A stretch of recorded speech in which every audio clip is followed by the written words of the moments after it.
In the early spring of year 1, the contested manor formed Bravebook.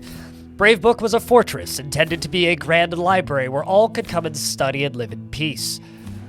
In the early years, a few titans scrapped with the fortress, and there was a few issues getting the fortress rolling, but things went quite well for the next 100 or so years. Many elves and goblins and humans moved in, and dozens, if not thousands, of books were written per season. The fortress was a grand place where many creatures lived, from all walks of life, from all places around the world. But a dark omen happened in the year 675, and Treaties on the Stars was authored by the elf Eslom after a nightmare. This nightmare would prove to be true, as shortly after, the Bronze Oaks attacked the contested manor at Bravebook, and a dwarf damned hunter led the attack, and the defenders were led by a goblin who'd been living there for some time, and the competitive holes were hired as scouts by the Bronze Oaks. The Bronze Oaks were a very dark dwarven faction led by a maniacal necromancer. The next few years were dark times at Bravebook.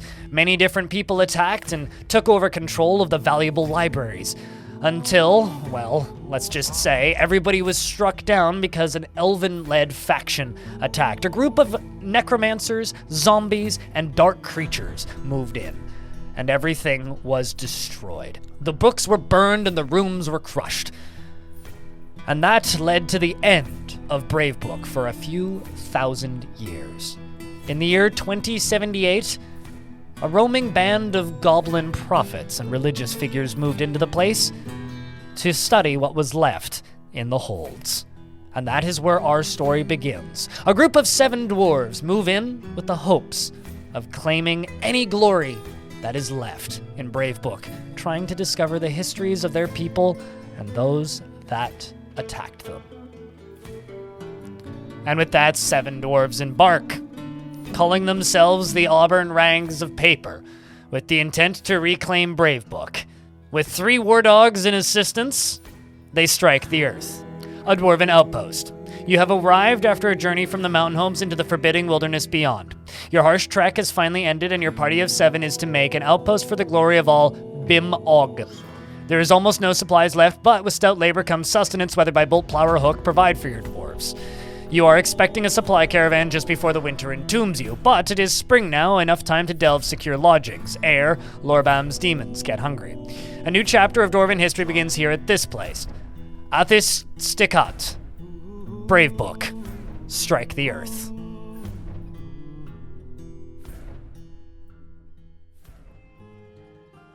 Hello everybody and welcome to Bravebook. This is a brand new Dwarf Fortress Let's Play. Bravebook is a reclamation project where we are trying to reclaim the fortress of Bravebook. You've already seen the intro, so I won't burn you with the details, but what I will say is this fortress is still very much occupied by hostiles. Over here, we can see that there is a good number of experiments, but all of these characters, while listed as hostile, are actually neutral entities. They just simply live here, and we're going to have to clean them out, of course, but they don't know that we're here yet. We live over here in this little wagon. So we do have a good amount of livestock as well as 3 war dogs, and we're going to need to get our dwarves kind of appointed, but the first thing that we're going to do here is we're going to dig down. But before we do that, we want to get to know our dwarves ever so slightly. So, our dwarf here, Ficod, our expedition leader, she is very ambitious and always looking for a way to better her situation. She very easily falls into love and develops positive feelings and can handle stress. She finds helping others to be emotionally rewarding, and she tends to hang on to grievances. She often acts with compassion, and she tends to assume that the worst of 2 outcomes will be the one that comes to pass. She is often cheerful, and she is somewhat uncomfortable around those that appear unusual or live differently from herself. She tends to avoid any physical confrontations and works to square this natural tendency with her respective martial prowess.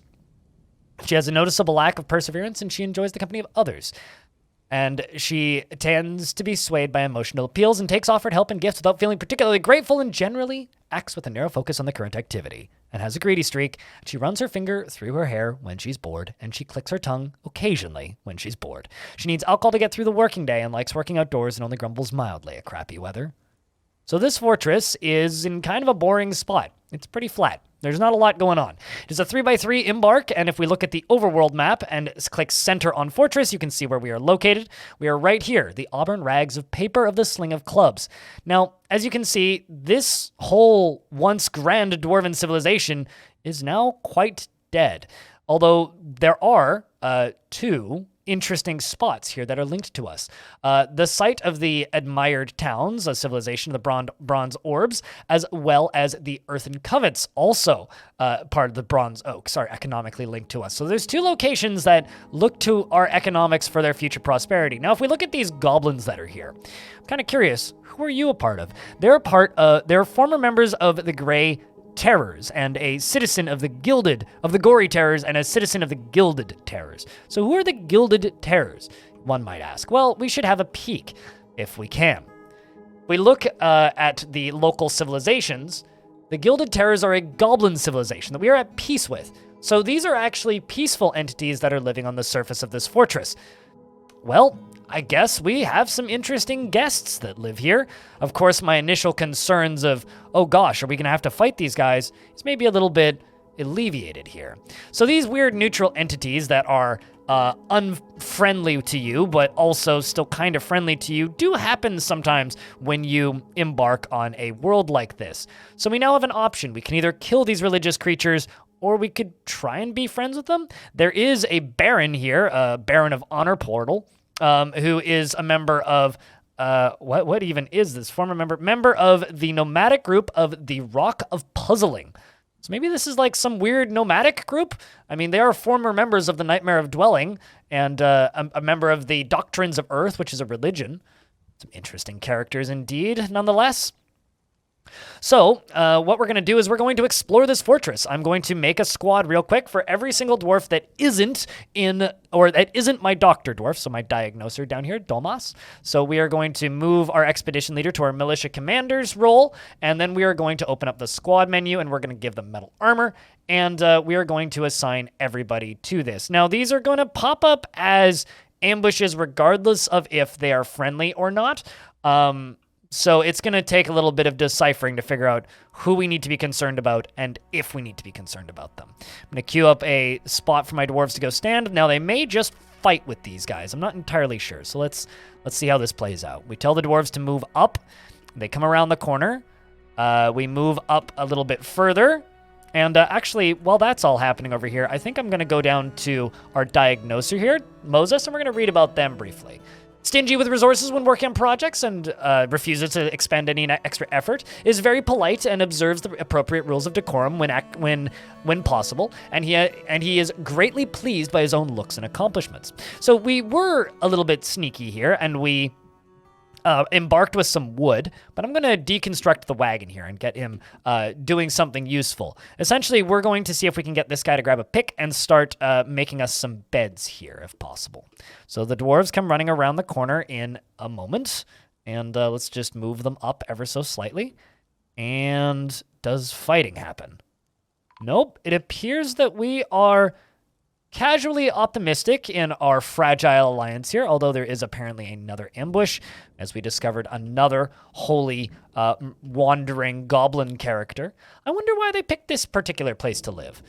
In this trade depot, we see plenty of food as well, which is actually quite good for us, as well as lots of weapons and armor. Well, I'm going to claim some of this, shall we? We're going to see if my dwarves go and pick up the gear. Let's just set them to train and see what happens. Are they going to go and equip that gear? Let's go to the equipment screen and click Update Equipment, because it might be flagged as mine. They might also just not be aware that it's there yet. We may need a bookkeeper. Well, let's move into the fortress. As we scroll down a little ways, we're going to see these kind of frequent temples on the way down, which we can take advantage of. And we can run down to this cavern layer. So let's give it a look. So because this is a generated fortress, we are on this road. Now, these roads connect fortresses together and are generally used in adventure mode as a means of transportation, but also connect to these pre-designed generated fortresses. We're going to run down and along the road, down to the base here, and see what we can find. They're going to run down and station. We're going to see how it continues. A couple layers down, it seems to look. And then we can see into the fortress itself over here, which may have more surprises for us. And then we're going to, from there, move up north and see what we can find up here. Well, I was worried about those goblins initially. I'm now less worried. It is kind of cool to have a nomadic tribe of goblins that are living close by. We move up to the upper areas up here. And, okay, some more spaces. And let's see, the final location that the road goes over top of this little walkway down here. So I think we're going to have to secure this road. I think securing this road would be a good place to start for this Let's Play. Also, it's good to see that there's plenty of wood down here. I wasn't sure if I needed to build a hospital immediately, which is why I was being so cautious in bringing wood with me. But dwarves run down and do a little bit more exploration, and we can see the spaces that we have access to now. So let's follow this down into the fortress a little bit. So where does the... Okay, so there's a layer here where things start. Let's run this way over and into the labyrinthine mess that is an AI-designed fortress. We're going to have to chisel out a lot of this, I expect. So the dwarves are going to come booking it in. Where are they at currently? Do not currently see them. There should be... Oh, there they come. Looks like Urvad is leading the charge. We move down and in. All right, let's begin claiming things. This is gonna be a bit of a tedious process, so I'm gonna explore this, and if anything exciting happens, I'll let you know. So as we get a little lower, we keep finding more of these holy goblins. And we're also encountering a lot of royal figures, as well as this rather interesting room. A room with a few bodies on the ground, filled entirely with scrolls. Oh, the knowledge we will learn here. As we go further down, we find that the spirals continue. We've encountered more necromancer creatures, and while they're all listed as hostile, they do seem to be peaceful folk. Fortunately, no fights have broken out just yet, and we haven't encountered any forgotten beasts, thankfully. As we go deeper, the threats do become greater, though. So I will report back once we find the third cavern layer and or the magma sea. The dwarves have run down now to the magma sea, and as you can see, we have quite an exciting batch of space down here. There are no strange walls encrusted with gems that I've seen just yet, but I'm sure that they exist down here somewhere. But we are as deep as the fortress goes. We, as far as layout go, have a little bit to play with. So as we scroll up throughout the central ramp setup, it's entirely covered with those little layers with scattered pieces around. We have this kind of bedroom layout a little further up, which is going to be fun to play around with, which I think we're going to be using almost immediately, which is right here. So we're going to be spreading some beds around into here, and this is probably going to be our meeting area, but I think the first thing we're going to do actually is just dig this whole thing out and kind of open up this space here, because this cavern layer is definitely going to be where we're living. So what I think we're going to do is I'm going to make a little food stockpile down here in this area, maybe like in this room, and we're going to see if we can start getting our items counted and do a little bit of inventory. This is going to be an interesting fortress, as it's going to be a combination of us and like these friendly religious goblins and necromancer creatures that live here. So we'll have to get to know our neighbors as well as get to know the dwarves that are moving into this fort. So while we remove seeds from this food stockpile and get stuff moved in, I'm going to then get our first... I'm going to get our first few meeting zones built, and then we can really start exploring this fortress, as there's still space that we have yet to see. So the number of creatures in this area is truly staggering for such an old fortress. After doing a little bit of looking up behind the scenes, I've found that the faction that these creatures reside in is actually at peace with my dwarves. So it seems to be currently kind of a somewhat stable immortal alliance between this weird crowd of religious goblins and creatures from the grim depths created by horrific necromancers, as well as a few necromancers living in this space. And I need to cancel this before it gets dug out, or my dwarves are all going to get stuck. So this feels like it's going to be a very fragile alliance for a bit, and I'm really kind of curious to see what happens, especially when the moon hits full, because what if half of them are were creatures? So it should be interesting kind of seeing what direction this fortress ends up going in the next little bit, but I think it's going to be fun, if nothing else. We're going to have to clear out a lot of space, we're going to have to remove a lot of doors, and we're going to have to do a lot of building in the next little bit. We do actually have range. We are within range of our dwarven civilization, so we are going to get migrants. We should be able to trade at the normal times as per usual, but item ownership and such is going to get a little weird here because we've got all of these crazy old important religious characters that live here. We're going to need to get to know them, I think, a little bit and maybe dig into them a little bit. Also, if you're just watching this Let's Play, if you look at the description of this video, there should be a link to this world if you would like to dig in and find this fortress and read the histories of it yourself. I'd be very curious to see what kinds of things you find, as well as these characters around. So it should be a fun time, if nothing else. Now, like I said, one of the first things that we're going to need to do is we're going to need to get a place for our dwarves to sleep. So this area is going to be repopulated into bedrooms as it should be. So we're going to rip these doors over here off their hinges and get this place a little bit more... Uh-oh, I'm seeing fighting happening, and it's not between my dwarves. What is happening? It appears that there is some fighting going on between the goblins and... I see. A troglodyte came in, and the goblins have dispatched him. Well, that's nice. At the very least, we have these friendly goblin guards here helping defend our space. It's good to see them, if nothing else. And, of course, another ambush. It appears to just be more of the same goblins. Dwarves are a little bit jumpy. It's kind of surprising to me, actually, that the goblins are so all right with letting us move in like this, but... You know, they're immortal. They don't really need or want for much, so maybe we're just kind of a interesting little side activity for them. I'm going to make a real quick meeting zone down in this area right here, just so that the dwarves have somewhere to go and hang out with. I'm sure they'll be able to socialize with these goblins as well. I'm sure that everything there will go just fine.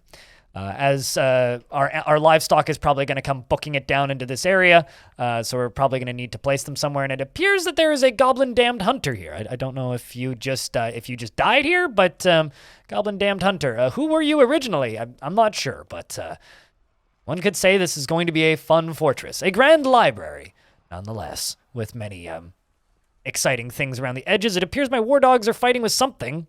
Gosh knows what. A troglodyte. Well, that's probably for the best. I'm sure the dog will be fine. Ernib right here is digging through and doesn't feel anything at work, but doesn't feel anything while improving mining, and is very upset about seeing a troglodyte's dead body. There's going to be a lot of corpse removal in this fortress, I expect. And I would be surprised if it was anything different. I don't want to throw that out. I just wanted to rip it off its hinges. The dwarves are all hanging out right here. So what I'm going to do real quick is we are going to make ourselves a carpenter shop. I guess like right here, this is all going to get moved. And we are going to make a stonework. I'm going to start making blocks, and hopefully this here goblin moves out of the way so that we can get these constructed. Wouldn't it be kind of funny if like the goblin refuses to move and then it just gets forbidden? Which is definitely possible. The two bauxite spots here are putting stuff together for us. There we go. Goblin moves. And so Carpenter is going to make bed, and we're just going to put that on repeat until we run out of wood. And then you over here, you are going to start making blocks because we're going to need a lot of those, especially if we're going to make this area look not terrible, which right now it kind of does because this is a generated fortress, and generated fortresses have the aesthetic sensibilities of a I don't know, me when I was scribbling on paper as a small child. So what we're going to do now is we're going to knock out some more of these walls and continue to dig and continue to widen this hallway and continue to embiggen, because fortunately this is a smaller embark, so we can kind of mess around with areas that I think are going to be crappy on pathfinding just by default, because, you know, it's quite a small embark here. And also, all of these entities that are here, while they might be listed as hostile, they're not really wanting for much. Now, this guy here seems to be a little bit important. Thole, the abbot. Thole, side part. Now, Thole, she doesn't stick with things, even if minor difficulties arise. And she doesn't generally think before acting, and she dislikes obligations and will try to avoid being bound by them. She has a very calm demeanor. and dislikes helping others and does not generally respond to emotional appeals. Interesting little character who is a abbot. Now, the reason I kind of want to look at them is I want to know what groups you're part of. A member of the Carillion faith and the abbot of the Carillion faith. Not a part of any actual faction. How interesting. It's also going to be really difficult, I fear, for us to build up the outside of this without completely killing all of these things on the surface. So we may have to do some sneaky things to not accidentally kill them all, unless that becomes our goal, of course. So something we're going to need to do pretty much right away is there are troglodytes walking in here constantly. This is going to become a violent mess pretty quickly, I would think. So I'm going to do my best to seal off at least a portion of these caverns for right now. They will become operational again eventually, and I will bring or give access back to them. But for right now, I think it's probably the best idea here if we just simply box this area up with some bauxite. You can also see there's tons of magnetite here, and because we already have access to the forges in the basement, I am not too concerned about our ability to produce metalworks in the near future. I have a feeling that there will be a lot of smithing going on in this fortress. Another thing that we could do is simply build a trapdoor and seal this off that way, which might also be a wise thing to do indeed. However, because it goes through before going down and into where we are staying in the fortress here, this is kind of the main entry hall here, which isn't necessarily a bad thing. It just means we kind of have to be choosy about where we go. Also see our dwarves have already started falling asleep, and we do have a couple of beds made already. So let's populate a couple of these as bedrooms. Now that I've got 2 bedrooms created, hopefully our dwarves will quickly begin claiming those. And as you'll see, most of these are filled with large clothing. This must have been like the human block where the humans lived. On these upper layers, there is more space that we still haven't fully explored yet, as well as many, many, many more of these bedrooms filled with large clothing. At the very least, we're good for trade goods for at least a good couple of years, I would assume. So let's see if we can grab this little trapdoor here and see if we can trap some spaces so that the dwarves aren't going down as much, because I don't really... It's not so much the stuff on this layer that scares me, it's the stuff that could come up from below. So I'm going to put a cork in that, I think, for right now. And or maybe not right there. Maybe... Actually, honestly, what we really need to do is just build around this. So we'll do that. We're going to build a couple of bauxite walls right there. Block that, and then go across the front with the chert. And see if we can get this area sealed in for right now. Throw a door in the middle, because I just ripped a bunch of doors off their hinges, which means we should have a door sitting around somewhere. There we go, 3 of them. And this will give us a little seal here on this road, rather than having to just build around the whole thing. So now I can just lock it, nice and easy. And that'll stop things from coming in for right now. And then we can go back to mining before we, begin to actually make a space for our dwarves to live down here. Now, since there's bodies kind of stacking up in places, we're going to make a little garbage disposal unit. So what we're doing here, as you can see this dwarf running past all of these bodies, we're going to dig out a little channel all the way down at the bottom. Now, if I jump back down to the bottommost area and we scroll up ever so slightly, you'll see this. Now, this is a little kind of zone going up from the base of the fortress itself, and I want my dwarves to go dig out those channels eventually. Although currently they are still a little bit busy hacking out this primary number 1 area. But once this is hacked out, what we're going to do is we're going to assign all of these bodies to be dumped and hopefully get rid of them. In fact, I think I might actually slightly change the priorities up here. We're going to set this stuff to 2 and just make sure that they get that lower area done real quick. So, as you can see here, Arab is running down to go dig a channel. And so I'm making this a couple of Z levels above the kind of concerning layer. We're also running low on drinks, so we're going to need to get booze construction going sooner rather than later, before our dwarves all start dying of thirst, because, that would be a bad time indeed. I think we're going to need to have a super efficient all the way down to the base kind of area eventually, and then the other dwarf comes down here and cuts that out. So essentially what I'm going to do now is I'm going to fill this in on either side with blocks, and then this up here is going to be my garbage dump. So it's going to be a bit of a temporary solution until we can get it a little bit nicer. But what we're going to do is we're going to go over here into the stocks menu. I'm going to go to bodies because that's what we need. We need body parts. We're going to get rid of those body parts, and we're going to go to the letter C, which is corpses, and we're going to dump all of these because there's 44, it turns out, around the map. So I'm going to get all of those items dumped, and as these dwarves are dealing with the current concerning zones, they are going to begin removing stuff. So hopefully that'll deal with the miasma sooner rather than later. We can also get a couple more bedrooms queued up. As you can see, I do have a slow list of beds being placed, and beds are still being made. So we now actually have enough bedrooms for everybody, which means this should begin to sort out these negative moods that my dwarves have ever so slightly. Another thing that we're going to need to do before things get crazy is we need food. Now, fortunately, we do have this access to these lovely caverns here.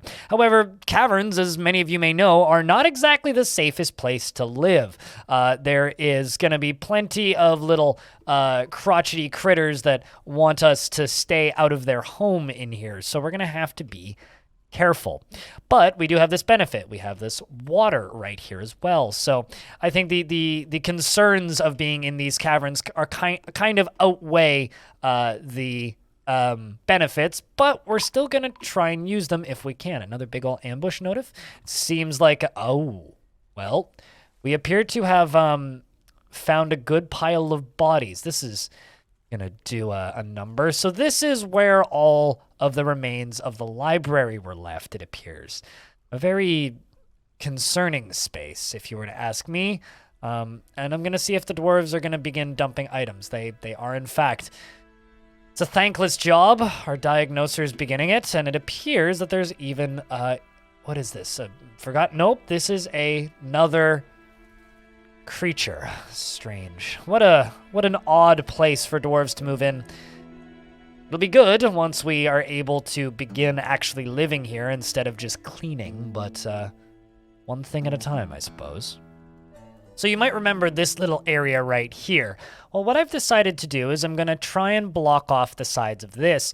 We're going to kind of dig through the back over here on a little higher priority than the rest of the stuff, and this is going to be our kind of way in and out of the fortress. I really like this road, and I really would think it would be really cool for this to be our fortress. And then we can have kind of two separate zones, kind of the mixed area with the goblins and the necromancers and the creatures that live here, and then the dwarven space down here in the caverns. I really like kind of open cavern layouts for fortresses, and I think that this might be a really cool one if I can pull it off. So I'm going to seal up this little zone here. We're going to place a second doorway on this side and make sure that all of my dwarves stay in.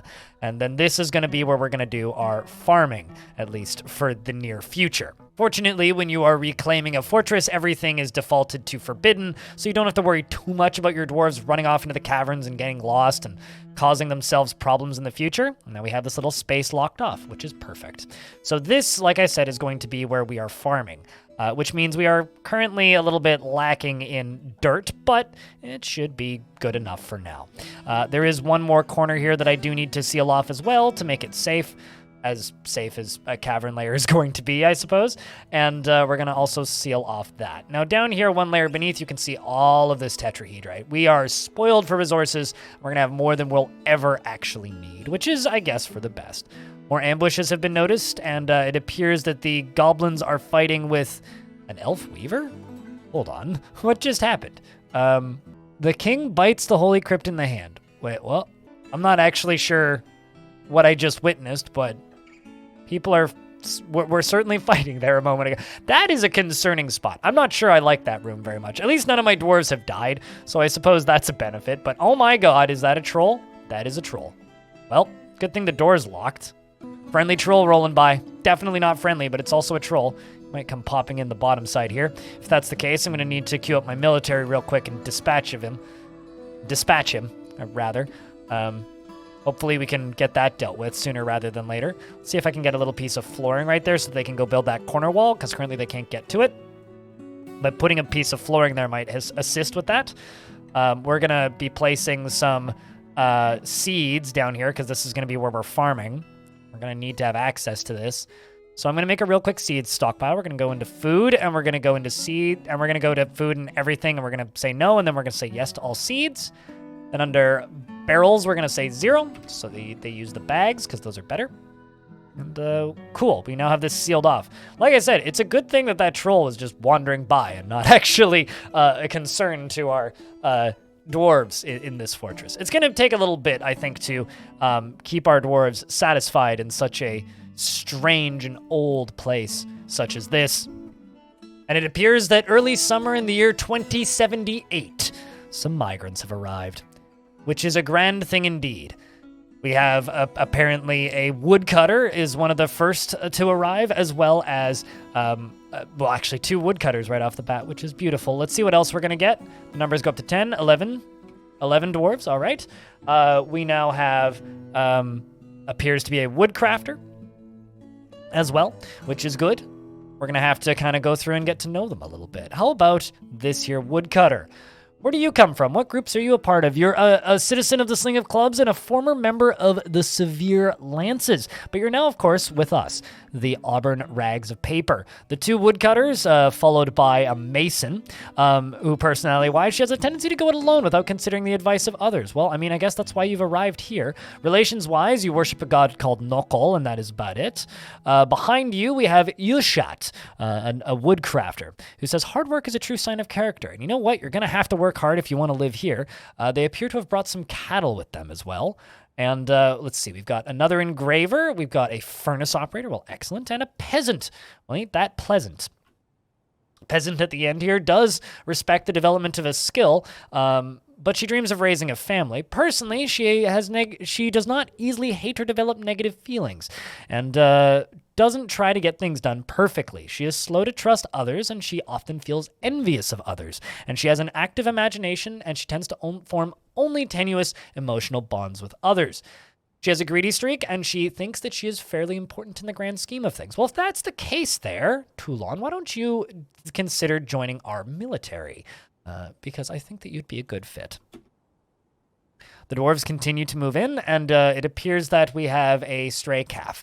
Well, we'll have to do something with that stray calf, and we're also going to need to get all of our food and whatnot inside. So it's a good thing that we have the extra hands now. We can follow them into the fortress itself and see what they think of this place. You feel well right now, but you won't by the time you're into the fortress because you're about to be uneasy after you run by a bunch of dead bodies.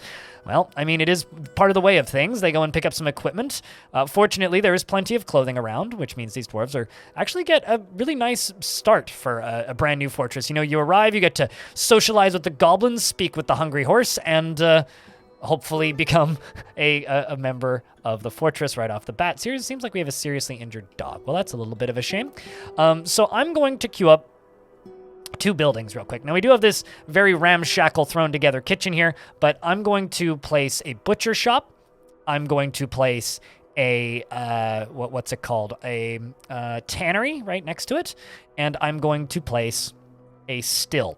Now, I'm not sure what we have apps currently for brewing, but what I would like to do is I would like to, at the very least, get started because our drink supply is a little bit on the low side. So as we get these shops built, I'm going to jump over here and we're going to jump over to pets and livestock. We're going to have a peek at what's a pet and what's a livestock. Well, we don't need that calf. I can say that right now. We also don't need this yak bull and we don't need this horse. So I'm just going to get them slaughtered. And we're going to keep that piglet, though. That pig could be useful in the future.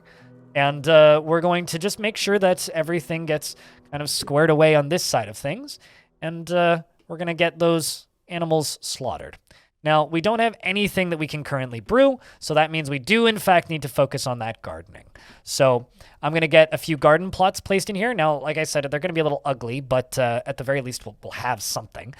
We can also harvest these plants that are in this area. So there's some dimple cups, there's some sweet pods, which can be brewed, and some cave wheat that can also be brewed. So we're going to get those harvested as we can, and we're going to start making those farm plots. So as for farm plots, like I said, we're going to kind of do this area, and we're going to do something like about that and something like about this. They're going to be ugly looking, but hey, they will work. We're going to queue up pigtails. We're going to queue up sweet pods. We're going to queue up plump helmets. And we're also going to just make sure that, you know, none of this causes any problems We're just waiting for the dwarves to come and construct these plots.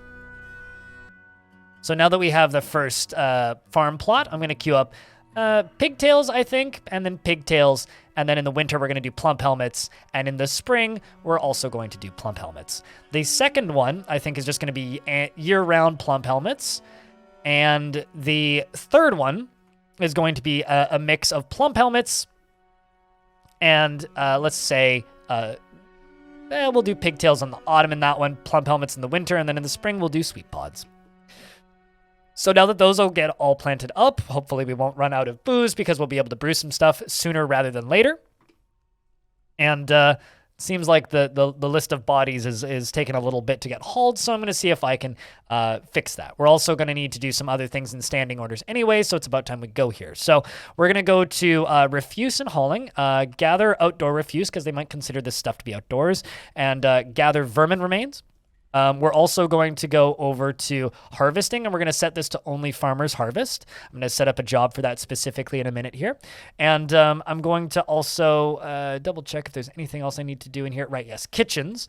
So we're going to back out of the labor, and we're going to go to kitchen labor, and I'm going to say, please don't brew plump helmets. And over here under drinks, I don't want them to cook any drinks at all, which they do by default. So I'm going to make sure they don't do that. Now, we do have a ton of food around, which is actually going to be a real quick way that we can improve the mood of our dwarves. But before we're going to do that, I'm going to have to make a farmer role. So we're going to make a farming and related role. We could do it that way, or I could be a bit more specific. So I think what we're going to do is we're going to say, we'll just do a generic farmer's role, I think.